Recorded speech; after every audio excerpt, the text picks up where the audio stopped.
언니들과 함께 책 그리고 영화를 이야기하는 언니들의 북신의 살롱 조감독입니다. 안녕하세요. 유주입니다. 안녕하세요. 도희입니다. 은하입니다. 우리 너무 오랜만에 만났나 봐. 그러니까요. 뭔가 정적이 계속 흐르네. 그리고 보통은 4주에 한 번 만나는데 이번엔 5주 만에 맞아요. 낯설어. 만났더니 일주일 쉬었다고 되게 낯서네요. 뭔가 느낌이. 여러분만 그러신 거 아니에요? 전 너무 반갑고 하나도 낯설지 않은데요? 그리고 오늘 할로윈이에요. 녹음하는 오늘이. 사실 그래서 어제였죠. 토요일. 오늘 아니에요? 31일. 30날. Today. 31일. 아, 31일이에요. 나 왜 30날이라고 알고 있었던 거지? 잘못 아신 거죠. 네, 그렇습니다. 제가 잘못 알았네요. 그래서 우리가 막 톡으로 할로윈인데 뭐 복장을 어떻게 할 것이냐 그러면서 이런저런 얘기를 나눴는데 우리 도희님만 오늘 할로윈 의상을 입고 저 혼자. 눈알 초콜릿을 선물 받았어요. 그래서 맛있게 드셨죠? 네, 너무 맛있더라고요. 맛있었어요. 뭐 계획들 있으세요 오늘? 어디 할로윈 파티 같은 데 참석하시나요? 복장을 보면 알 수 있지 않나요? 다들 집에 갈 것 같은데 도희님 빼고. 저 언니들이 아무 얘기가 없어가지고 이제 놀아주겠다는 사람들이 있는 곳으로 불나방처럼. 나는 할로윈인 줄도 몰랐어요. 오늘이 아예 할로윈을 잊고 있었어. 제가 톡 할 때도 저 보내고 할로윈 파티 즐겁게 하세요 이런 얘기까지 했잖아요. 그러니까 그때 얘기해서 알았어요. 할로윈이 오늘이구나. 그 사실을 몰랐어. 알았으면 미리 얘기했을까? 안 했을까? 파티 해본 적 한 번도 없어요. 파티요? 네. 할로윈 파티를 열어본 적도 없고 그냥 할로윈 데이에 그냥 시내 거리를 걸어본 적은 있죠. 그건 사람이니까 거리를 또 홍대 거주하면서 홍대 거리 지나가면서 어머 저렇게까지 복장을 하고 다니네 이런 느낌을 받았던 적은 있죠. 크게 관심이 없으신가 보다. 그렇게 다니던 사람 중에 하나였던 것 같아요. 제가. 그쵸. 그래서 그런 파티를 즐기는 분들이 되게 신기해 보였어. 저는. 근데 저도 없었던 것 같아요. 30대 초? 29살? 뭐 이럴 때 미국에 있었어가지고 그때만 한번 할로윈 엄청 크게 퍼레이드 하거든요. 미국에서는. 그래서 그때 처음으로 할로윈 파티라는 게 있는 줄 알아서 그때 즐기고 아마 미국 갔다 와서 그 다음에 즐기고 그 다음부터 약간 잊혀졌던 문화. 그렇게 됐더라고요. 저도. 할로윈에 걸맞는 아주 슬픈 얘기로 시작하고 있네요. 네. 아니, 저는 이제 동지팥죽 이런 거 챙겨 먹는 그런 성격이기 때문에 제가 우리가 달걀 귀신 얘기를 했어야 되는데 지금 동지팥죽과 지금 제가 귀신 쫓는 얘기를 지금 그런 느낌인데 일단은 내년에는 한 번쯤 우리 할로윈 파티를 한번 즐겨볼까? 호박도 좀 걸어놓고 각자 의상이나 이런 거 좀 입고 좋아요. 저 약간 좀비 진짜 해보고 싶거든요. 올해는 오징어 게임이죠. 다 오징어 게임으로 네, 해가지고 오징어 게임. 뭐 추리닝 맞춰 입고 나오고 뭐 그랬다고 하는 것 같던데 주말에. 그러니까 저는 막 이렇게 되게 막 어떤 복장을 다 준비해가지고 짜잔 하는 것도 재밌지만 뭘 할지 생각하고 그리고 같이 분장해주고 이런 게 되게 재밌잖아요. 사실 여기 얼마나 다 준비되어 있어요. 저 커튼 뒤에서 내가 감독님 얼굴에 좀비 그려주고 피 좀 뿌려주고 이런 게 재밌잖아요. 그래서 내년에는 여러분 미리 얘기해서 함께 즐거운 시간을 난 올해까지만 그럼. 올해까지 난 안 나올래. 왜? 그런 걸 안 좋아해? 힘들어. 왜? 지우는 게 힘들어? 여러 가지 캐릭터가 있어요. 가만히 앉아있는 캐릭터 분장 안 하는 캐릭터도 하시면 돼요. 무생물이에요? 돌. 무생물이야? 아니 그런 거 있지. 막 그냥 이런 이렇게 거. 하얀색 그냥 이렇게 써서 눈알만 이렇게 그런 것도 가오나시. 마스크 하나 쓰고 나오던가. 아니면 감독님 분장. 까만색 여기 바르고 이런 거. 보조개 이런 거. 그런 거. 진짜. 네, 이번 주하고 다음 주는 유주님이 선정한 책이랑 영화로 이야기 나누잖아요. 네, 맞아요. 지난달에 저희가 소개를 안 했어요. 어떤 책이랑 영화를 할지를 고민하고 계시다고 해서 제가 서프라이즈를 하려고 그랬답니다. 어떤 책, 영화를 선정하셨습니까? 이번 주는 임경선 작가와 가수 요조의 교환일기로 이루어진 여자로 살아가는 우리들에게, 그리고 다음 주 영화는 바그다드 카페. 너무 좋아요. 네, 이렇게 선정을 했습니다. 네, 딱 제 취향. 그런가요? 네, 오늘 저 할 얘기 많을 것 같고. 네. 기대되네요. 아니 어떻게? 가야겠다. 근데 어떻게? 꽤 오래 고민했잖아요. 꽤 오래 고민을 했어요. 근데 이게 사실 바그다드 카페는 제가 몇 달 전에 처음으로 봤거든요. 우연히 봤는데 너무 영화가 좋았어요. 좋았죠. 근데 딱히 책이 생각이 안 나더라고요. 어떤 책을 할지. 네, 그래서 고민을 이것저것 하다가 사실 저도 이 책을 작년에 선물을 받았어요. 누가 선물했? 제가 되게 좋아하는 사람이 이 책을 선물을 해줬어요. 감독님인가요? 제가 했거든요. 너무 뻔하네요. 계속 안 읽고 있다가 우연히 그냥 책을 한 권 읽어볼까 했는데 이게 빨간색 표지로 돼 있어가지고 책을 뽑아서 읽기 시작했는데 그 자리에서 제가 다 읽었어요. 이게 생각보다 되게 공감되는 얘기가 많아서 네. 되게 인상적이더라고요. 그러다가 이제 바그다드 카페가 같이 생각이 났어요. 뭔가 이 여자들의 우정 아니면 여자들이 살아가는 이 시대의 어떠한 생각들 이런 거를 좀 공유하면 좋겠다라는 생각에 책과 영화를 선정을 했고요. 저는 그래서 감독님한테 여쭤보고 싶었어요. 이거를 사실 감독님한테 선물을 받았는데 감독님은 이거 어디서 들었어. 이건 어디 사투리죠? 어디서 들었어? 어디에서 이거를 아셔가지고 책을 읽으셨는지. 저는 제가 임경선 작가 책을 몇 권 읽었었는데 태도에 관하여. 네, 태도에 관하여도 재밌게 읽었었고 서점에 갔다가 이 책이 신간 코너의 중앙에 위치해 있는 거예요. 그래서 궁금하다 해서 딱 첫 챕터를 열었는데 이건 꼭 읽어야 돼.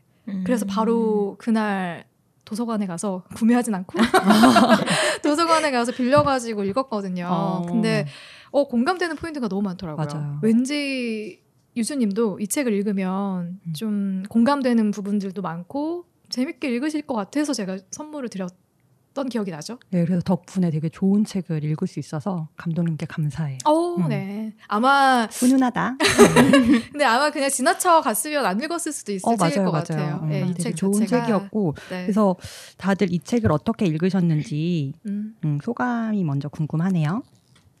근데 다들 비슷하겠지만 이게 우리 또래들이 좀 공감할 만한 내용들이 많아요. 특히 우리 또래 여성들이 공감할 만한 내용들이 많아서 뭔가 한 번쯤 다 내가 생각해봤던 내용들 그리고 한 번쯤은 친구랑 얘기를 나눠봤던 내용들이 많이 들어가 있어서 그냥 뭔가 수다 떠는 느낌으로 술술 잘 익혔던 것 같아요. 저는 임경선 어디서 들어봤지? 왜 나한테 익숙하지? 생각해봤는데 제가 남해 여행 갔을 때 저 독립서점 가서 읽는 거 되게 좋아하는데 그냥 큰 서점에는 잘 안 나와 있던 책들이 거기는 많이 꺼내져 있잖아요. 네. 그중에 이분의 평범한 결혼생활이라는 책이 있었어요. 네. 그렇게 두껍지 않고 왠지 여백이 많았던 느낌인데 되게 좋았어요. 그래서 그때도 살까 말까 고민하다가 짐이 너무 많다. 너무 많이 샀다. 이러고 덮었는데 이번에 발견해서 되게 좋았었고요.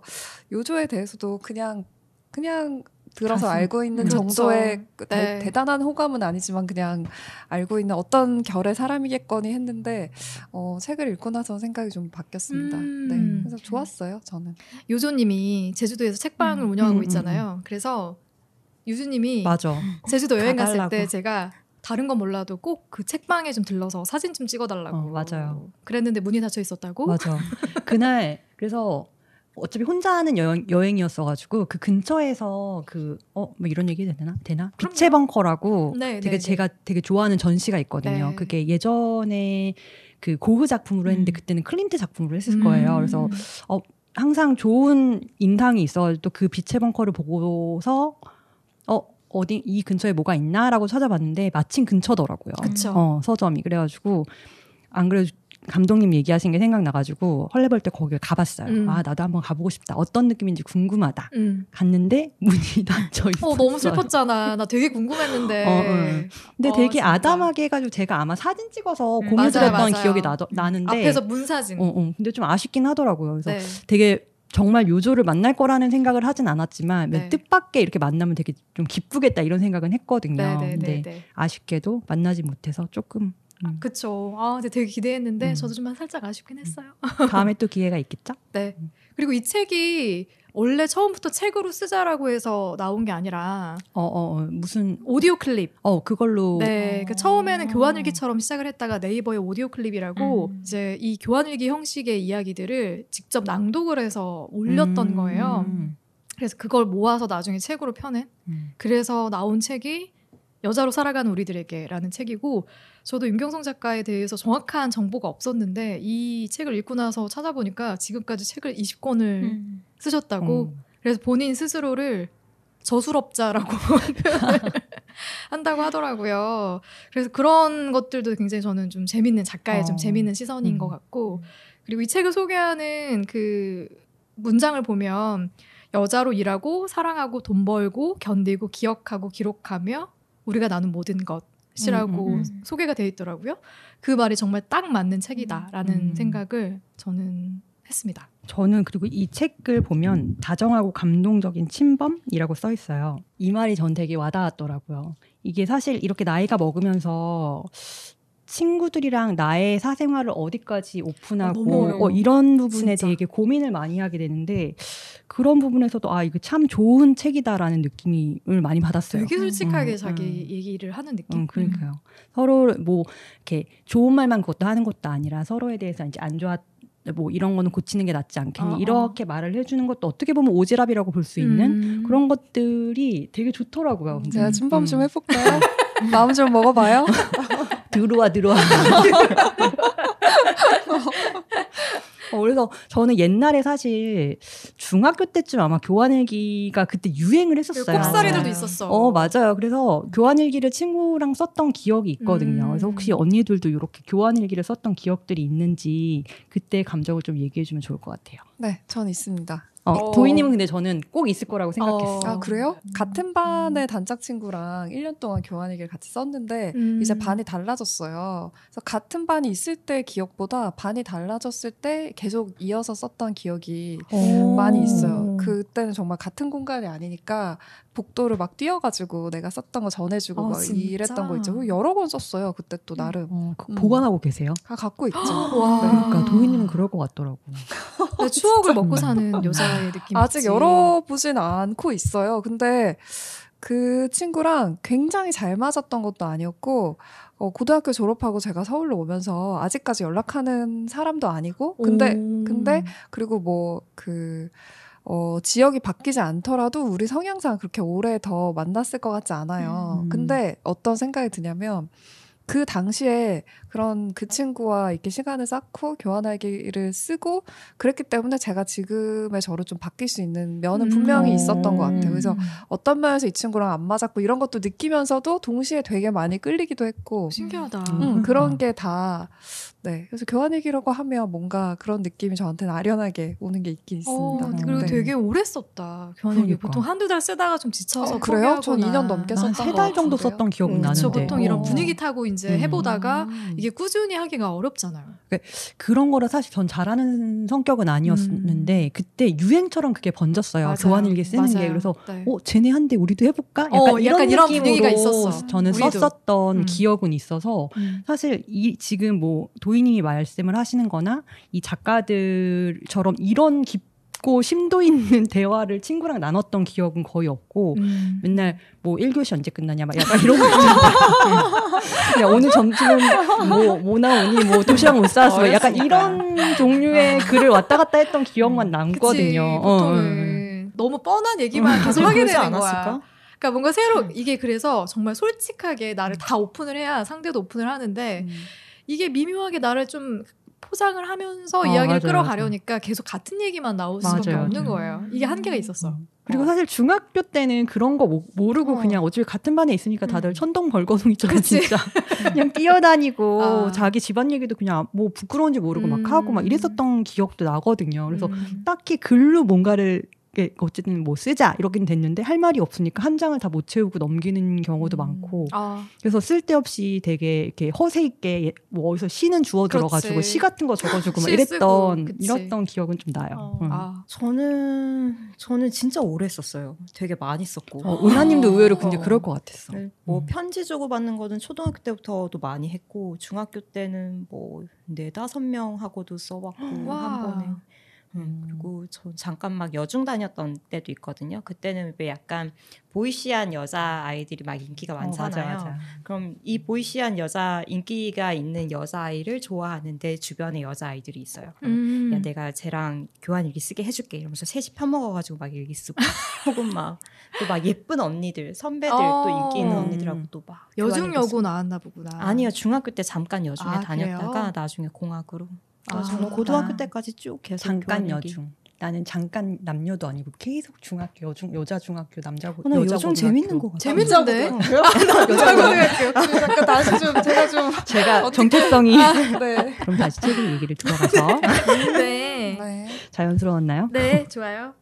아니 저는 이 책을 읽으면서도 이 둘이 엄청 다른 사람이더라고요. 나이 차이도 거의 한 10살 가량 나는 것 같고 그러니까 제가 느꼈던 임경선이라는 작가는 뭐 본인도 얘기를 했지만 정말 굉장히 효율적이고 좀 직관적이고 현실적이고 그리고 어떻게 보면은 저는 약간 이렇게 허세도 좀 있다라는 느낌이 들었거든요. 근데 저는 그 허세마저 좀 좋기는 했는데 요조 같은 경우에는 정말 좀 전형적인 좀 낭만적이고 이렇게 같은 문장을 써도 그러니까 같은 얘기를 해도 표현하는 문장조차도 다르다는 느낌이 들어서 맞아요. 굉장히 다른 사람이라고 느꼈는데 저는 읽으면서는 저 스스로는 임경선 작가랑 좀 비슷하다는 느낌을 받았어요. 그래서 사실 임경선 작가 얘기에 많이 공감을 했고 요조가 쓰는 글에 대해서는 와 이거를 이렇게 표현하고 이렇게 생각하는 사람이 있어서 너무 참신하다라는 생각을 했거든요.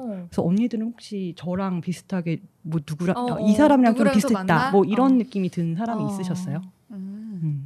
저는 임경선 작가의 책을 그때도 이거 꼭 사야지 가 안 됐던 이유가 어떤 문장은 이거 너무 갖고 싶다 이거 진짜 내가 킵하고 또 읽어야지 이런 문장이 있는가 하면 이건 진짜 아닌데 이런 이게 동시에 있는 사람이었어요. 그래서 제가 이 책을 읽고 나서 저한테 느낀 제일 큰 느낌은 뭐였냐면은 나조차도 왜 이런 뭔가 되게 거창하고 뭔가 좀 정제돼 있고 정리가 된 듯한 얘기에 대해서만 가치를 많이 뒀던 것 같은 그런 느낌을 좀 받았어요. 제가 20대나 어린 친구들에 대해서는 뭐라도 생각을 이렇게 털어놓는 거에 대해서 좀 따뜻한 시선으로 봤던 것 같은데 이미 이 평범한 결혼 생활이었잖아요. 그러니까 남편과 아이 뭐 이런 얘기들을 하는 거였는데 이렇게밖에 말을 못하나? 동감을 하면서도 그런 느낌을 제가 받았었거든요. 근데 이 책을 그냥 짧게가 아니라 처음부터 끝까지 다 읽고 나서는 이렇게밖에 이게 단데? 여기서 이걸 정제하는 순간 의미가 없는데? 이런 생각이 들더라고요. 이거를 왜 같은 여자고 내가 공감할 수 있는 이 여지가 제일 많은 사람 중에 하나인데도 조금 더 의미 있고 가치 있다고 생각을 못했을까? 왜 이 책은 내가 관심을 가지고 읽어봐야지라는 리스트에 안 들어갔던 걸까? 이런 생각이 좀 들어서 앞에서 제가 얘기했던 제가 가치를 뒀던 그런 거보다 지금 나한테는 훨씬 더 좋은 책이었다. 이런 걸 느꼈고요.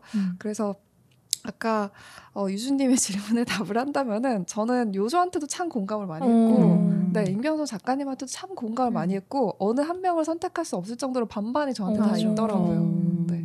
저도 유주님 비슷했어. 얘기 들으면서 난 역시 되게 애매한 애인가? 라는 생각이 들었던 게 임경선 작가한테도 너무 공감하면서 이런 라이프 스타일도 나도 이렇게 살았는데 이런 생각이 드는 부분이 많았고 요조님이 쓴 부분을 읽으면서도 이거 나랑 너무 똑같아. 난 뭐지? 대체? 그런 생각 많이 팔색조네. 저는 완벽하게 요조거든요. 진짜로? 네. 저는 완벽하게 임경선. So. 나도 그렇게 생각. 요조? 정말? 저는 그냥 읽으면서 요조가 나갔다. 내가 요조가 나네? 되게 효율적인 사람 같은데? 네, 전혀 아닌 것 같은데요. 그래요? 그런 아니, 감독님은 우리한테 좀 더 오픈해야겠다. 하루를 사는 뭐 그런 생활 태도 이런 거 말고 생각. 생각이. 네, 뭔가 세상에 대해서 굉장히 방어를 많이 하고 있는 요조라서 안에 있는 게 뭔지 들여다볼 수가 없어서 우리가 동의를 할 수가 없네. 그래. 제가 좀 약간 연기하는 요조의 느낌이라고 해야 되나? 가식. 그치. 요조랑 비슷한 생각을 많이 하고 있는 저를 느꼈어요. 읽으면서. 이게 보면 임경선 작가가 먼저 쓰고 요조가 답을 할 때도 있고 요조가 쓰고 임경선 작가가 답을 할 때도 있잖아요. 근데 대부분의 저의 생각은 요조가 쓴 글하고 굉장히 잘 맞아떨어져 있는 느낌을 받아가지고 정말 닮고 싶은 임경선이다 이런 느낌을 많이 가졌어요. 전 반대였어요. 저는 너무 임경선이어가지고 볼 때 와 요조의 삶의 태도 너무 저렇게 이렇게 뭔가 되게 여유롭고 그런 효율이나 이런 걸 따지지 않고 자유롭게 살아가는 영혼의 느낌이 드는 거예요. 그래서 와 저런 삶의 태도 너무 배우고 싶다는 생각을 했거든요. 하지만 솔직하고 당당하고 용기 있는 것은 임경선 작가죠. 근데 너무 부럽지.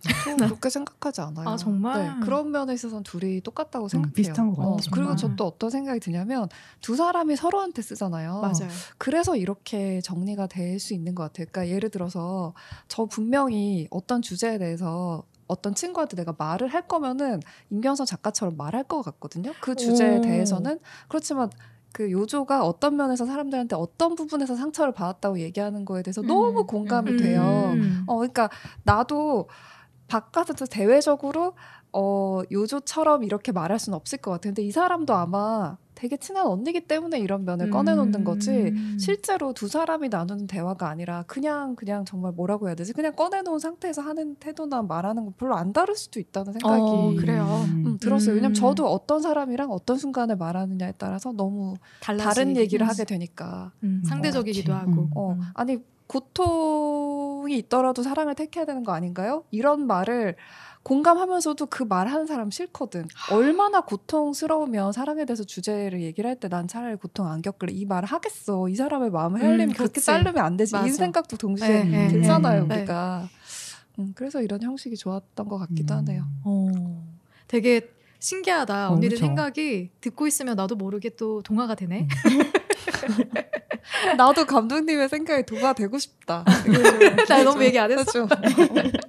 그러면은 언니들의 생각을 좀 더 볼까요? 네. 사실 저는 이 책을 읽으면서 다 공감을 많이 했는데 그 중에서도 특히 공감됐던 부분들이 인생의 다음 단계로 나아간다는 것, 그리고 요조가 답장을 했던 더 나은 어른이 되고 싶다면 이라는 챕터였거든요. 네. 근데 이게 사실 다 그러니까 모든 챕터가 다 되게 공감이 갔는데 그렇기 때문에 지금 내가 어떤 상황에 처해 있느냐에 따라서 더 공감이 더 포인트가 되는 챕터가 달랐던 것 같아요. 근데 제가 얼마 전에 사건이 좀 있었어가지고 인생의 다음 단계로 나아간다는 것이라는 이 임경선 작가께 엄청 공감이 됐고 그거에 대한 답장인 요조의 답장도 너무 공감이 됐는데 그러니까 임경선 작가가 7년 정도 일을 했던 자기 편집자랑 빠이빠이를 하면서 네.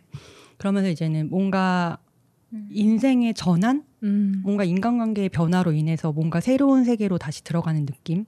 이런 느낌을 받은 거예요. 근데 그때 마침 자기 그 초등학생 딸에게 이제 생리에 대한 걸 알려주면서 이 딸 아이도 이제 인생의 한 걸음을 더 내딛는구나. 그래서 이제 근데 이게 나이랑은 상관없이 사람이라는 건 어쨌든 인생의 한 문을 닫고 나오면 또 다른 인생의 문을 열고 들어간다라는 거였는데 지금 제가 너무 사적인 얘기로 흘러가기는 하는데 사적인 거 아주 좋아합니다. 그러니까 이게 어쨌든 새로운 그러니까 인생에 지금 제가 볼 때는 제가 어쨌든 이 회사에서 저의 위치를 객관적으로 봤을 때 제가 이제 슬슬 문을 닫아야 될 시기라고 생각이 드는 거예요. 그래서 이제 새로운 문을 열어야 되는데 이거를 내가 겁내고 있는 느낌? 그래서 이제 요조의 답장도 사실 마음에 들었던 게 이 쓴소리를 해주는 사람이 가까이에 있으면 내가 좀 더 문을 잘 닫고 뭐 잘 열 수 있지 않을까 이런 느낌이 들어서 그래서 지금 제가 인생의 전환기를 맞은 시점이라는 그 느낌이 딱 와서 이 챕터가 엄청 마음에 와닿더라고요. 아니 그리고 그게 너무 공감되더라고요. 점점 나한테 쓴소리 해주는 사람이 없어지는데 이 이유가 뭘까? 내가 못 받아들여서일까? 하고 돌아봤더니 내가 나이를 먹었네? 맞아요. 애들이 어려. 애들이 다 어린 거야. 요조의 말이 너무 이해가 가지 않아요? 그쵸? 왜 그냥 자기가 쓴소리를 하면 자기 위치가 애매해질 수 있으니까 그냥 뭐 잘하고 계세요. 뭐 너무 잘하셨다. 막 이렇게 얘기해주는 사람이 주위에 그렇게밖에 남아있지가 않는 거예요. 그게 좀 쓸쓸하다는 생각이 들더라고요. 그러니까 지금 이제 우리 나이가 그럴 나이가 되어가고 있다는 게 너무 씁쓸한 거지. 그래서 저는 사람이 약간 더 허술해져야 되는 것 같아요. 나이가 들수록. 네. 나이 어린 친구들이랑 있을 때. 그러면은 좀 더 편하게 나에 대해서 얘기를 좀 해줄 수 있고. 근데 그게 진짜 어렵다 생각이 요새 들거든요. 저만 생각해도 좀 더 건의가 있었으면 좋겠고 나의 이전 경험, 옛날 사람으로서의 경험을 얘네들이 좀 인정해줬으면 좋겠고 그런 마음이 있잖아요. 있어요. 근데 저도 분명히. 그게 있기 때문에 더 소통하기 힘들다는 생각을 저도 회사에서 하는 것 같고. 맞아, 그건 그래요. 어디까지 내려놔야 돼? 그러니까 일단 그냥 저의 기준이 아닌 거니까 나를 편하게 느끼게 하려면 나 좀 허술해져야 되는 그런 면이 있다는 생각이 저도 요새 하고 있어요. 나이 차이가 팀 막내랑 너무 맞아. 많이 나요. 그래서 우리 98년생이 들어왔어요. 98년생이 들어왔어요? 네. 그래서 진짜 깜짝 놀랐거든요. 듣고 있던 98년생들 깜짝 놀란다. 이 사람들 도대체 몇 살이지? 이러면서. 그래서 회사에서도 사실 내 나이 또래가 이제 한 2-3명밖에 없는 거예요. 그래서 요즘에 저는 느낀 건 뭐 이런 쓴소리 이런 걸 다 떠나서 나 스스로가 인정 욕구라는 걸 내려놔야겠다는 생각을 많이 했어요. 맞아요. 이게 맞아. 우리는 항상 어릴 때부터 그냥 20대부터 이제 회사 생활을 하면서 또래들이랑 계속 회사 생활을 하다 보니까 인정 욕구라는 게 생기는 거예요. 나도 어쨌든 상사한테 인정을 받아야 되니까. 근데 내가 상사가 되고 나니까 그 어렸을 때 그대로 학습된 거를 내가 인정 욕구를 계속 받으려고 하고 있더라고요. 그래서 이거를 좀 많이 내려놓을 필요가 있겠다라는 생각을 요즘에 많이 해요. 나 평생의 숙제다 이거는. 진짜 만약에 쓴소리를 해준다라고 하면은 그거를 받아들일 수 있으세요? 난 꼰대니까 쉽진 않을 것 같아요. 그러니까 그 쉽지 않아. 쉽진 않지만 그래도 인생에 한 걸음 더 나아가려면 받아들이는 게 그리고 근데 이게 약간 그런 고민이 되는 거예요. 이게 정말 나한테 하는 쓴소리인지 이게 애정이 있는지 없는지를 내가 어떻게 판단해야 되는지 그것도 사실 기준이 잘 모르겠더라고요. 그래서 제가 고른 챕터가 솔직과 가식이라는 너무 자연스럽다. 챕터 아니겠습니까? 짜고 치는 고스톱인가. 저는 이 책의 가장 첫 번째 챕터인 솔직과 가식 되게 어려운 거예요. 저는 어디까지 솔직해져야 되고 어디까지 솔직할 필요가 없을지 그리고 어떤 솔직함이 상대에게 상처를 주지 않고 어떤 솔직함이 상처를 주는지 이런 거에 대한 고민을 요즘에 진짜 많이 하고 있거든요. 어려워요. 아까 98년생 얘기하셨잖아요. 저희 같이 일하는 우리 직원들이 다 95년생이거든요. 그쵸, 저보다 한참 어리잖아요. 근데 이 친구들이랑 저는 이제 영상을 만드는 일을 하니까 그래도 우리 트렌드는 좀 알아야 되지 않겠니? 라고 해가지고 책이랑 영화를 같이 보고 이야기하는 시간을 2주에 한 번씩 갖고 있어요. 되게 싫을 것 같아. 여기서부터 잘못된 거였구나. 왜 몰랐어요? 왜? 근데 이제 저는 그런 게 있는 거예요. 내가 아무리 공감하지 못했던 혹은 별로였던 책이나 영화라도 좋은 거 하나를 어떻게든 좀 이렇게 발견하려고 하는 그런 노력을 하는데 애들한테 그게 없는 거야. 그게 없는 거야. 그래서 굉장히 솔직하게 그냥 자기가 느꼈던 감상 얘기하는데 단답형으로 빨리 끝났으면 하는 거지 이 시간이. 그런 거 별로였어요. 그냥 고만고만해서 글쎄요. 약간 이런 분위기인 거예요. 그래서 그 솔직하게 자기의 어떤 감정을 얘기하는 게 저한테는 되게 힘들더라고요. 근데 저는 일단은 저희 회사에서도 업무랑 관련돼 있지만 100% 관련돼 있지 않은 굉장히 좋은 의도에서 뭐 스터디를 해보자 이런 거를 제안하는 상사들이 있거든요. 그러면 여러 부류가 있는데 저는 일반적으로 좋아하는 편이에요. 좀 싫어하는 사람도 많이 있고 싫은 면도 있지만 어쨌든 뭔가를 같이 해보자는 의도 맞아요. 자체가 그 사람이 신경 쓸 게 더 많을 텐데 좋다고 생각하고 그리고 만약에 회사에서 내 상사가 감독님처럼 뭐 영화나 책을 같이 보자고 했으면 좋아하는 마음이 더 컸을 거고 감독님이 굉장히 기뻐할 만한 반응도 내가 해줬을 수도 있어. 거기서 막 근데 어떤 것도 동시에 있냐면 이게 회사잖아요. 제가 밥 먹으면서 저의 상사랑 나의 아저씨를 얘기를 하는데 저는 그런 얘기 하는 것도 좋아하고 제가 좋아했던 영화니까 얘기하고 싶은 게 100이면 이 사람의 성향을 고려해서 나는 답을 해야만 되는 위치에 있잖아요. 내가 그 사람이 그걸 강요하지 않더라도 나는 이 작품에서 싫었던 점 한국 아저씨들에 대한 그런 비판 이런 건 난 할 수가 없어요. 그래서 그게 그냥 밥 먹는 일회성이 아니라 그 사람이 정기적으로 자리를 마련해서 나한테 나의 진짜 생각을 얘기해보라고 하면 나 좀 불편할 수 있을 것 같아. 왜냐면 난 이 사람과 사적인 말 나누고 싶지 않거든.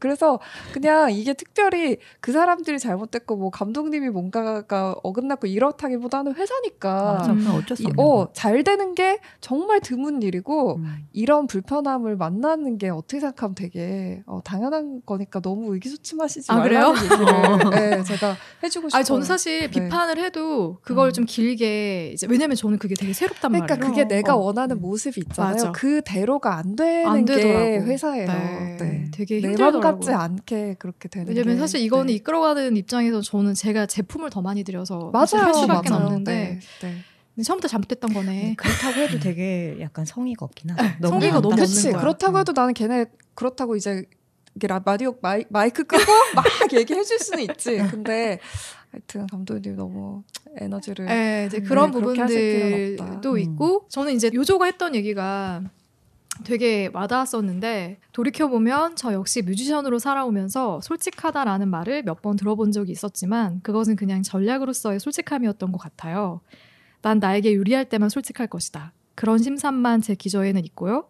저는 그냥 가끔 솔직해 보이는 가식적인 인간이고 훌륭한 기저를 품으며 스스로에게나 타인에게나 솔직하게 사는 일은 아직 저에게는 너무나 요원한 일이에요. 이 말이 너무 저 같은 거예요. 그러니까 제가 솔직해질 때는 저한테 유리할 때만. 근데 보통 그렇지 않을까요?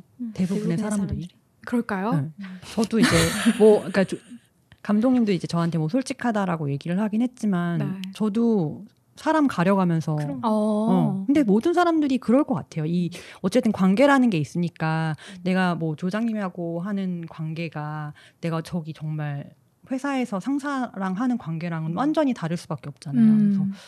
그래서 저는 그래서 오히려 회사에서는 그러니까 감독님이나 뭐 우리 언니들은 저한테 뭐 솔직하다라고 얘기를 하지만 회사에서는 오히려 저한테 너가 아니 가식 나 그런 사람은 아닌데 그러니까 너가 무슨 생각을 하고 있는지 모르겠어. 속을 알 수가 없어. 라는 말을 되게 많이 듣거든요. 그래서 이거는 근데 어쩔 수 없는 것 같아요. 누군가에게는 솔직하고 누군가에게는 숨기는 거는 너무 사람으로서 당연한 것 같아요. 저는. 근데 이 챕터의 제목이 솔직과 가식이다 보니까 근데 사람은 그 사이의 균형을 찾아야 되지 않을까?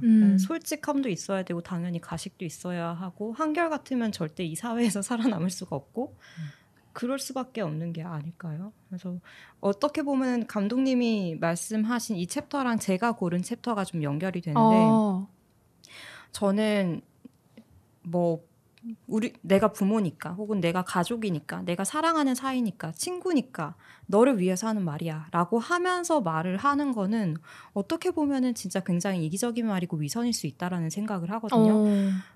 아니 상처가 되는 말은 가족한테 듣든 연인에게 듣든 친구에게 듣든 그게 상처가 되는 말이라는 건 변함없는 사실인데 어떻게 보면은 오히려 차라리 가깝지 않은 사람이 말을 해주는 게 더 상처가 덜하고 그 사람들이 얘기를 해줬을 때 더 상처가 클 수도 있는 건데 그냥 우리가 가까운 사이니까 이라는 이유로 널 위해서 나 솔직하게 얘기할게 라고 말을 하는 건 그냥 그 순간에 자기 속에 있는 답답함을 풀기 위한 해소하기 위한 이기적인 발언이 아닐까라는 생각을 해요. 잠깐 울컥했네. 아니 그게 맞는 것 같다는 생각이 드는 게 솔직하게 얘기할게 잘 들어봐. 이제 너를 위해서 하는 말이야. 그건 내가 뭐가 불편하다는 얘기야. 이 사람에 대해서 어떤 부분이 나한테 되게 불편하다는 얘기야. 그래서 그 불편함을 해소하고 싶은 거야. 답답하니까. 그래서 얘기하는 거야. 그러니까 그런 면이 있고 그런 건 스스로 경계해야죠. 내 마음을 내가 알아야 되니까. 내가 이게 진짜 이 친구를 사랑해서 하는 말인지 진짜 한번 쏟아내기 위해서 하는 말인지. 근데 저는 그럼에도 불구하고 가까운 사이이기 때문에 저는 앞에 말이 의미 있다고 생각하거든요. 내가 너를 사랑하기 때문에 가까운 사람이기 때문에 라가 뭐 진짜야 아니야 간에는 논란이 있을 수 있겠지만 그게 있어야 된다고 생각해요. 그게 없으면 있어야지. 아예 꺼내놓지 말아야 된다고 생각하고 저는 이 두 사람의 앞부분의 챕터에 대해서는 크게 마음을 울리진 않았어요. 하나하나가 다가오고 좋다곤 했지만 왜냐면 나는 이 둘의 관계를 모르잖아요. 근데 제일 마지막 챕터 저는 그래서 가장 좋았거든요. 여기서 되게 담담하게 얘기하다 임경선 작가 요조에 대한 애정을 굉장히 많이 보여주고 내가 널 얼마나 훌륭한 사람이라고 생각하는지 되게 솔직하게 얘기하잖아요. 근데 이런 애정이 바탕이 안 된 상태에서 던지는 말은 난 진짜 무책임하다고 생각하는데 이런 애정이 바탕이 된 상태에서 되게 아프게 얘기하기 때문에 요조야 내가 생각하기에 너의 장점이 혹시 이런 면은 아니니? 이런 식으로 앞에 내가 생각하기에 약간 무책임하다고 생각했던 말들이 뒤에 이런 마음 때문에 희석이 되는 거고 맞아. 그래서 이 요조가 얘기하는 게 우리 관계가 구구절절하고 고통스럽다는 얘기를 뒤에 하잖아요. 근데 전 진짜 구구절절함을 얘기할 수 있는 관계가 얼마나 되나. 그리고 나를 굉장히 고통스럽게 하는데도 그 시간에 행복했다고 말할 수 있는 관계가 얼마나인데 이게 진짜 아닌가 그런 생각이 들어요. 사람이 정말 가까워지면서 구구절절하고 고통스럽지 않은 상태에서 거리 유지를 해가지고는 나는 안 될 것 같거든요. 근데 그거를 지나고 나서도 고통스럽고 쓴소리를 듣고 나서도 내가 납득이 되고 아 그래 맞아 이런 말을 다 듣고 나서도 내가 이 사람을 사랑한다고 느낄 수 있으니까 너무 행복하다. 나는 이렇게 되고 싶거든요. 그래서 이 두 사람이 마지막 챕터 되게 부러웠었고 그리고 반대로 내가 이런 모임에 나와서 여러분들이랑 얘기할 때도 저는 항상 이 아까 가식과 그 솔직함 이게 저의 일기장에 제일 큰 반복되는 주제예요. 그래요. 맞아. 왜냐면 저는 제가 내 맘 같지 않잖아요. 그 말이 저한테 해당되는 주제예요. 내가 아무리 선의로 뭔가를 하더라도 상대방이 그렇게 받아들이지 않을 때가 당연히 대부분이죠. 더 많아요. 더 훨씬 많죠. 많은 것 같아. 근데 그럴 때 뭔가 제 스스로도, 그러니까 이 모임 얘기를 하자면은 내가 이만큼 털어놓고 나서도 집에 갔을 때 내 자신에 대해서 그렇게 털어놨던 내 자신에 대해서 아니면 여러분들이 들어주는 그런 사람들에 대해서 뭔가 이런 그 어떤 씁쓸함, 허무함 이런 거를 느끼지 않고 살고 싶다. 그러니까 다 털어놓고 나서도 충만함을 느끼고 싶다. 이런 저는 생각이 있거든요. 근데 그게 되는 관계가 되게 드물고 특별하고, 근데 전 그걸 되게 추구하는 사람이에요. 그래서 회사에서도 항상 이 반대야. 여기 요조가 쓴 거랑은 반대야. 그렇게까지 솔직하게 말할 필요 없잖아. 내 취향 다 얘기할 필요 없잖아. 어차피 저 팀장은 이해도 못하는데 맞아, 내가 맞아. 왜 BTS 좋아한다고 얘기해가지고 그 팀장이 공장에서 찍어낸 애들 이렇게 5마디를 얘기했는데 100% 농담으로 얘기했어요. 근데 나한테 그게 너무 상처가 되고 이 새끼랑 다시는 밥 같이 안 먹어서 내가 왜 도시락 주문해주고 한번 친하게 해보려고 막 그랬나, 이런 내 마음속에 들끓는데 그 시간이 지나면 내가 시작했고 내가 상처받고 왜 이러는 건가. 맞아. 적당한 수준에 맞춰서 해야지. 그러니까 그게 저의 인생의 숙제고 반복되는 주제예요. 그래서 그럼에도 불구하고 어쨌거나 고통을 주고 뭔가 그렇게 하더라도 행복함을 동시에 느낄 수 있는 그런 솔직한 관계가 저는 필요하다고 생각합니다. 필요하죠. 근데 사실 그래서 임경성 작가도 여기서 얘기를 해요. 그래서 나도 이 챕터가 되게 좋았던 게 그 단순한 저마다 겪는 경험의 차이가 확연하게 생기다 보니 나의 솔직함이 상대에게 이질감이나 부담, 상처를 주기도 하고 나의 솔직함이 돌고 돌아 나를 공격하는 화살로 쓰이기도 해서 내가 고통받기도 해. 좋게 표현하면 사회화가 되는 과정일 거야. 아무리 생각해봐도 솔직함은 살아가는데 장기적으로 옳은 방법인 것 같아. 솔직함을 포기하면 당장의 불편함이나 위기는 모면해 또 가면 갈수록 근본적인 만족을 느끼지 못하고 얕은 위안이나 겨우 연명하거든. 난 그런 거 싫어. 나는 깊은 충만감을 원하고 나 스스로의 의지를 가지고 생생하게 살아있다는 감각이 그 무엇보다 소중해. 근데 이게 사실 맞는 것 같아요. 제가 이게 좋았어요. 내가 얘기하고 싶었는데 까먹어버렸잖아. 그럴 줄 알고 내가 너무 좋아. 퍼즐 진짜로. 조각처럼. 내가 요즘 느끼는 거예요, 이게. 근데 너무 공감했어요. 저도 이 포인트. 저도 공감했어요. 얕은 위안으로 뭔가 연명해가는 느낌이라고 해야 되나? 계속해서 솔직하지 못한 어떤 내 모습을 보면서. 그래서 이 책 전체가 약간 이런 느낌이어서 지금 저한테 굉장히 많이 교감이 된다 그래야 되나? 그런 부분이 많더라고요. 너무 좋습니다. 제가 이 첫 챕터를 보고 이 책을 읽어야겠다라고 다짐했다니까요. 근데 저게 혼자 안 돼. 혼자 안 되기 때문에 그래서 이런 관계가 맞아요. 소중한 거고, 그래서 이게 한 사람이 그냥 내 생각은 이래가 아니고 둘이 쓴 결과물이라는 거에 더 의미가 있는 거고. 네. 그래서 이어서 은하님 얘기 궁금하다. 아까 비슷하다고 말씀하셨던. 저는 감독님이랑 비슷한 이야기인데 이게 챕터 제목이 뭐냐면 갈수록 때론 낯설 필요가 있어. 가까울수록 때론 낯설 필요가 있어. 갈수록 우리 서로 서먹해지는 거야? 방금 읽으신 거랑 완전 이거 보세요. 다른 얘기인데요. 갈수록 낯설 필요. 아까는 이렇게 들어오라며. 들어와. 언제든. 네, 그래서 가까울수록 때론 낯설 필요가 있어. 임경선 작가가 쓴 부분이랑 이제 요조님의 답변이 서로 간의 비밀이 조금 없어야 한다는 강박적 태도인데요. 이것도 결국은 약간 솔직함과 관련이 된 부분인 것 같아요. 저랑 되게 가까운 친구가, 가장 친한 친구가 이 두 사람처럼 성격이 되게 달라요. 성격이 되게 다른데 둘이 정말 너무 잘 맞고 너무너무 좋아하고 나의 모든 것까지는 아니지만 나의 대부분을 다 공유할 수 있는 그런 친구예요.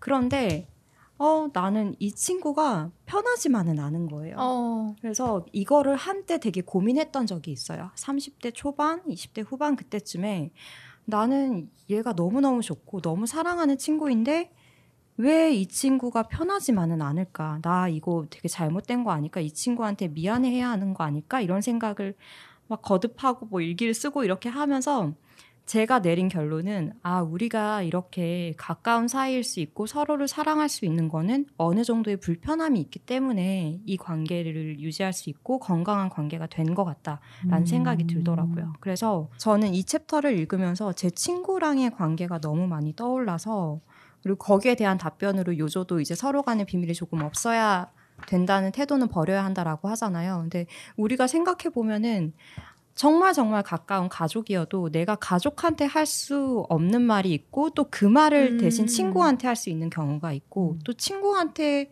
할 수 없는 말을 가족한테 할 수 있는 경우가 있고 그러니까 이게 상대가 누구냐에 따라서 나의 모든 거를 꼭 다 이제 오픈해야 할 필요는 없잖아요. 그래서 나는 가까운 사이일수록 오히려 좀 약간 거리를 두는 게 더 건강한 사이다라는 생각을 했거든요. 거리가 없으면서 가까운 사이가 되고 싶다. 나는 은하님과. 그 사람 어디 있나요? 그 사람 어디 있나요? 이게 미묘하게 다른데 비슷한데 미묘하게 조금 다른 것 같아요. 저 같은 경우는. 그러니까 저는 근본 생각은 비밀이 하나도 없었으면 좋겠어요. 근데 그게 어떤 무슨 선언처럼 우리는 가까우니까 이래야 돼 이게 아니라 정말 내가 원하는 순간에 내가 원하는 형태로 내 비밀을 오픈해도 되는 관계였으면 좋겠어요. 그런 가까움이면 언젠가는 이거를 다 오픈할 수도 있는 거고 아니면 오픈 안 된 상태인 자체에서도 만족감을 느낄 수 있는 거고 그래서 무슨 말씀인지 아시겠어요? 알겠어요. 아시겠죠? 오프너가 오픈할 때 오픈해야 되는 거예요. 그렇지. 우리 사랑하니까 다 얘기해 이게 아니라 이미 충분히 엄청나게 그러니까 나는 그게 거리라는 걸로 표현하고 싶지 않은 것 같아. 거리가 있어서가 아니라 되게 가깝지만 내 비밀은 내가 원하는 순간에 오픈할 수 있는 관계? 그게 저의 어떤 환상이지만 그게 전 편안함이지 불편함은 아니거든요. 불편하다라는 건 아니에요. 불편하다는 건 아닌데 내가 하고 싶은 이야기가 있어도 내가 이거는 참을 필요가 있다라는 생각이 들 때가 있는 거죠. 예를 들어서 이제 뭐 제 친구가 얼마 전에 대출을 받아서 전세 집을 구해서 들어갔어요. 근데 제가 이제 뭐 저는 부동산이나 이런 거에 관심도 있고 하다 보니까 그 돈이면은 대출을 받아서 차라리 조금 더 무리를 해서라도 집을 사면 그게 더 낫지 않을까라는 생각을 했는데 그런 조언을 하려던 찰나에 이런 경제적인 문제이고 자기 사정은 자기가 가장 잘 아는 것인데 내가 이런 것까지 언급을 하는 거는 오히려 쟤한테 상처가 될 수 있는 말일 수도 있고 기분이 나쁜 말일 수도 있겠다. 이건 내가 참견하는 거는 좀 너무 자만한 발언인 것 같다라는 생각이 들어서 건방진 발언인 것 같다라는 생각이 들어서 예의 바르다. 그래서 제가 그 얘기는 참았거든요. 근데 이제 제가 그 얘기를 집에서 엄마한테 했을 때도 엄마가 그 돈이면은 이러하게 얘기를 해주지 네가 좀 이렇게 얘기를 하더라고요. 엄마 근데 아무리 가까운 사이여도 그런 부분까지 얘기하는 거 그러니까 정말 제 생각에는 이게 선이 여기까지는 내가 완벽하게 동의해. 되게 여기까지는 완벽하게 동의하는데 정말 가까운 사이 내가 생각하는 거기에 대해서는 나도 얘기하면서 기분 나쁠 걸 생각이 1도 안 들고 그 친구도 1도 안 드는 관계. 안 들 수도 있는데 그러니까 그래도 여긴 조심해야 되는 부분인 것 같다라는 저는 그게 들었어요. 상대적이라고 생각해요. 그러니까 이런 얘기를 해도 별로 타격 없는 사람들이 있어. 맞아. 그러니까 그래? 내가 그랬어야 됐네. 약간 이런 스타일이 있고요. 그 친구도 그랬을 거예요. 그래요? 그래? 나는 스타일이 아닌 것 같아. 굉장히 그런 얘기를 남한테 듣는 게 되게 싫고 이런 친구라도 그래요? 왜냐면 전 좀 다르게 생각하는 게 그게 이미 결정이 된 상황이면 그러니까 이미 내가 미련이 남도록 괜히 얘기해 주는 건 아닌 거지. 그게 내가 이걸 할지 고민이야. 혹은 내가 좀 돈을 모아 전세를 들어갈까? 이제 이런 얘기면 아직 결정되지 않은 거잖아요. 그러니까 나는 그게 상황에 따라서 아니 결혼식 청첩장 찍었어도 같아. 이거 진짜 아니라 생각되면 가서 말해줘야죠. 진짜 친한 친구면. 근데 되게 이거는 다르다. 성향의 문제인 것 같아요. 근데 저는 이렇게 얘기하시는 친구가 많다는 게 아니에요. 근데 제일 친한 친구 생각하면 나는 할 거라는 거지. 나도 누가 나한테 그 얘기를 해줬으면 좋겠고 쟤는 왜 진짜 이렇게 기분 나쁘고 막 이렇게 해도 내 자신에 대한 나는 자신감을 갖고 살고 싶어. 결국에는 받아들이고 이게 맞는 얘기였네 하고 이렇게 가는 그런 사람이 되고 싶어. 얘기 듣고 나서 괴로워하고 다시 행복해지는 사람이 되고 싶어요. 도윤님은 받아들일 준비가 되어 있다.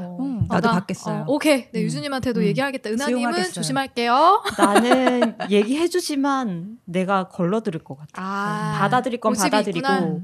그럼 결국 해줘도 되는 거네. 해줘도 하면 되는 거네. 끝. 저한테 말하지 말아요. 되게 얘기하고 싶어.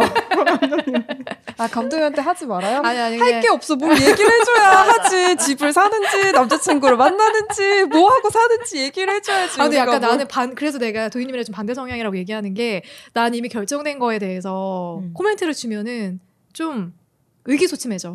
뭐 어떤 느낌인지 알 것 같아요. 저도 약간 그런 경향이 있어요. 의기소침해져. 그래서 나는 안 의기소침해지겠어. 다 사람은 의기소침해져. 근데 그것도 내가 겪고 싶다는 거죠. 내가 신뢰하는 그래. 사람이 해주는 말이잖아요. 근데 진짜 도희님은 엄청 진취적이다. 첫 인상이랑 너무 다르게 아주 굉장히 그래서 안 진취적인 사람인 줄 알았어요. 그런 느낌이 되게 배우고 싶다는 생각이 들어요. 약간 그런 느낌 있잖아요. 목욕탕에 같이 들어갔는데 나는 살살 때려 벗기고 있는데 빡빡빡 벗기고 빨리 나가서 옷 입고 준비하는 아니 느낌. 나는 옷을 못 벗고 있을 것 같은데 도희님은 훌렁훌렁 벗을 것 같은 느낌. 내가 나도 저렇게 할걸 약간 이런 생각 들게 만드는 이쪽 탕의 온도가 더 좋아. 빨리 이리로 들어와야 냉탕도 들어가 봐야지 막 이러면서. 왜냐면 나는 고통스러운 경험은 그냥 안 하고 피하고 가고 싶다는 주인데 도희님은 그것마저 기꺼이 내가 그렇지. 받아들여서 내가 성장하는데 밑거름으로 쓰겠다라는 이 의지가 너무 본받고 싶다. 그게 혼자 내가 무슨 겪는 그런 거면 안 겪고 싶을 수 있는데 이게 경험이 달라질 수 있죠. 되게 고통스러운 걸 또 여러분들의 이렇게 얘기를 듣고 하는 과정으로 또 행복해질 수도 있는 거고. 그러니까 준비가 돼 있다니까 마음의 준비가. 그러니까. 도윤님 챕터 얘기를 안 했죠. 아직. 저는 마지막 챕터 제일 좋았는데요. 진짜 눈물이 났습니다. 여기를 읽으면서. 이게 없었으면은 저는 책의 의미가 많이 달라졌을 거라고 생각해요. 이 임경선 작가가 완전한 이별은 우리 부디 천천히라고 하면서 시작을 정말 내 친구가 되어줘서 정말 고마워 수진아라고 하면서 인생에서 이 작가님이 앞에서 쭉 얘기했던 사랑이라든지 관계라든지 이런 게 나한테 너무 중요하지만 그 이상으로 좋은 친구와 다정한 우정이 인생에서 반드시 필요하다고 생각한다. 이러면서 여기까지는 추상적인 얘기잖아요. 다음에 너에 대해서 얘기해요. 내가 그 답을 알려줄게. 너는 정말 멋있는 사람이고 앞으로도 계속 멋있는 사람으로 남게 될 거야. 제가 목이 메이네요. 근데 이게 너무 진심이라는 게 책을 읽고 나서 느껴졌고 본인이 되게 예리한 시선으로 봤던 이 사람의 장점을 굉장히 잘 써주고 있어요. 뭐 노력하는 사람이고 친절한 사람이고 근데 이게 왜 그런지 모르겠는데 나는 요조 같은 사람이 이런 얘기를 들었을 때 어떤 감정일지가 느껴져서 내가 우정이나 사람한테 기대하는 게 사실 이게 다가 아닌가? 그래서 다음 장에 요조가 그럼 안녕이 여기서 이 말도 너무 좋아. 언니는 정말 치사한 사람이에요. 그래서 사실 본인도 이런 얘기 하고 싶었을 텐데 맞아. 나 이런 거 싫어라고 해놓고 나를 이렇게 울리냐. 근데 이런 게 사실 있으면 이 작업하면서 사실 이 두 사람이 특히 이 임경선 작가는 약간 송곳같이 뾰족뾰족한 면도 솔직하니까 있을 수밖에 없잖아요. 그럼요. 그게 아무 문제가 되지 않을 수밖에 없지 않을까요? 이런 마음으로 나를 봐주고 있으면. 그래서 이런 말들이 참 좋았어요. 그 어떤 관계였어도 이 시간은 고통스러웠을 거지만 나는 이 고통이 정말 좋았다. 요조가 이렇게 얘기하는 게 참 좋았습니다. 그리고 두 사람이 처음 만났던 그 당시를 회상하는 것도 너무 맞아. 공감이 되는 거예요. 서먹해가지고 둘이 지인 소개로 만났는데 그 자리에 요조가 일부러 나갔다고 언니가 나온다고 해서 만나고 싶어서 그리고 나중에 둘이 만났을 때 처음으로 영화관에 가서 영화를 보는데 너무 어색해가지고 무슨 말을 해야 될지 끝나고 나서 카페에 갔는데 거기서도 무슨 얘기를 해야 될지 몰라서 정적이 흘렀던 시작은 항상 그렇게 사실 되는 어색함으로 사실 시작했다가 지금 이렇게 또 영혼의 소울메이트처럼 관계가 가까워지는 것도 참 매력적인. 그 두 사람 다 이 책을 쓰기 전에 이 책을 쓰면서 우리의 이런 지금 너무 좋은 관계가 사실 다른 방향으로 갈 수도 있고 깨질 수도 있고 그게 무섭다는 얘기도 하잖아요. 근데 그럼에도 불구하고 용기를 내잖아요. 이런 점이 참 전 좋아요. 이런 점이 뭔가 더 좋을 수도 있는 가능성을 지금 좋기 때문에 깨트리지 않기 위해서 그냥 멈추는 거 저도 되게 하고 싶고 우리 다 그런 면이 있잖아요. 근데 믿음도 있고 더 좋은 걸 해보기 위해서 서로를 위해서 용기를 낸다는 그런 시도도 나이 들고 하기 쉽지 않아요. 왜냐하면 진짜 이런 관계가 얼마나 소중하잖아요, 여러분. 맞아요. 그래서 그런 부분도 좋았습니다. 도희님이 설명하는데 목이 메울 뻔했네. 눈물이 날 뻔했어요. 물만 마셨네. 아니 근데 진짜 좋은 책인 것 같아요. 지금 좋은 책이에요. 우리 그러니까 또래 작가들이 써서 더 그런 것도 있을 수는 있지만 이런 우정이라는 거 되게 생각해볼 타이밍이라는 생각을 전 많이 하거든요. 그래서 좀 더 와닿았던 그런 책이라고 생각이 되고 그리고 마지막으로 이 책을 어떤 언니들에게 혹은 어떤 분들에게 추천을 하고 싶은지 저는 일단은 도희님이나 은하님 같은 분들에게 추천을 저 같은 사람이 얼마나 드문지 아시나요? 그러니까 관계에 대해서 굉장히 여러 고민을 해봤던 저 같은 사람한테도 굉장히 좋은 책인 것 같아요. 저 마지막 그 챕터 좀 읽으면서 어떤 생각했냐면 나는 진짜 딱 아름다울 때를 계속 쭉 유지하고 싶어서 맞아요. 좋을 때를 유지하고 싶어서 더 보여주지 않고 있었구나 계속해서 나에게 실망할까봐 더 나아가지 않고 계속 머물러 있었구나 이런 생각이 저는 들었거든요. 저도 비슷해요. 그래서 인생의 문을 못 닫고 있었어요. 그래요? 다들 용기가 생겼나요? 이제 할 거예요. 그래서 좀 저랑 비슷한 고민을 하고 있는 언니들이 보면 되게 좋을 것 같다는 생각이 들었어요. 네. 누구나 공감할 것 같긴 해요. 꼭 우리 같은 사람이 아니어도 누구나 공감할 것 같고 저는 제가 얼마 전에 무슨 인스타에서 짤을 봤는지 모르겠는데 어디에서 이제 요즘 코로나 이후에 사람들의 모습이라면서 이렇게 뭐가 그림이랑 글이 올라왔는데 사람들이 딱히 자기가 나서서 지인들에겐 연락하진 않지만 사람들이 연락을 해주면 그게 너무 반갑고 고마워하는 그런 게 짤로 올라왔더라고요. 그래서 뭐 이제 단계적 일상 회복 때문에 어떻게 변할지는 모르겠지만 그냥 대부분의 사람들이 다 비슷할 것 같아요. 그래서 저는 이 책을 읽으면서 그냥 내 친구의 미소가 너무 보고 싶고 목소리가 너무 듣고 싶고 그런 생각이 되게 많이 들었거든요. 네. 그래서 그냥 친구랑 수다 떠는 기분으로 한번 읽어보면 좋지 않을까. 그냥 이제 나이에 따라서 필수적으로 있어야 되는 관계라고 생각하는 게 있잖아요. 뭐 남자친구, 여자친구 있어야 될 것 같고 결혼을 해야 될 것 같고 막 부모, 자식 이런 관계에 어쨌든 있어야 될 것 같은 게 많이 있는데 제가 거기에 좀 벗어나 있는 사람이니까 그럼에도 불구하고 의미 있는 관계 이런 거에 대해서 생각을 해보는데 살체가 잘 안 잡히잖아요. 나 제대로 살고 있는 건가? 이런 생각을 하는 분들이라면은 더 공감하면서 읽으실 수 있을 것 같아요. 그리고 교환일기를 한 번이라도 써봤던 언니들이라면 네. 더 공감할 수 있지 않을까 생각해 봅니다. 저는 그냥 모든 여자들한테 권하고 싶고 특히 3, 40대 그러니까 네. 이게 10대, 20대들은 살짝 공감하기가 어려운 부분들이 좀 있을 것 같고 있죠. 아마 3, 40대 저희랑 같은 또래 동시대를 살고 있는 모든 여성들은 다 비슷하게 공감하지 않을까라는 생각을 합니다. 네. 제목도 잘 지었어요. 여자로 잘 지었어요. 살아가는 우리들에게. 네. 다음 주에는 또 책처럼 맞아요. 우리 여성들에게 또 하나의 공감할 만한 그쵸, 우정도 있고 사랑도 있고 사랑도 있고 네, 의리도 있는 맞아요. 그런 영화를 유수님이 선정해 주셨잖아요. 네. 바그다드 카페. 네, 바그다드 카페와 함께 다음 주에 다시 찾아오겠습니다. 다음 주에 만나요. 안녕.